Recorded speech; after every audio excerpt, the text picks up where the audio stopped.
26 नवंबर 1949 को एनफोर्स होने वाले कुछ इंपॉर्टेंट आर्टिकल थे। आर्टिकल 5 टू आर्टिकल 9 जो सिटीजनशिप के प्रोविजंस के बारे में थे। आर्टिकल 60 प्रेसिडेंट के ओथ से रिलेटेड था। आर्टिकल 324 इलेक्शन कमीशन के पावर्स और फंक्शन से रिलेटेड था।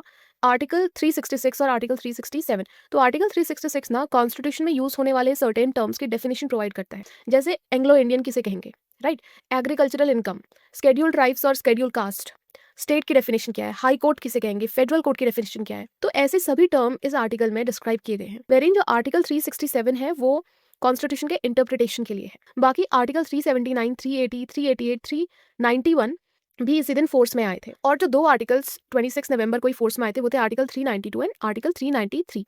आर्टिकल 393 कॉन्स्टिट्यूशन का ऑफिशियल नेम डिफाइन करता है। दिस कॉन्स्टिट्यूशन में be called the constitution of India. तो ये क्लैरिफाई करता है कि इस लीगल डॉक्यूमेंट का नाम भारत का संविधान या कॉन्स्टिट्यूशन ऑफ इंडिया होगा। ठीक है, तो हमारे कॉन्स्टिट्यूशन का ऑफिशियल नाम आर्टिकल 393 में मेंशन है।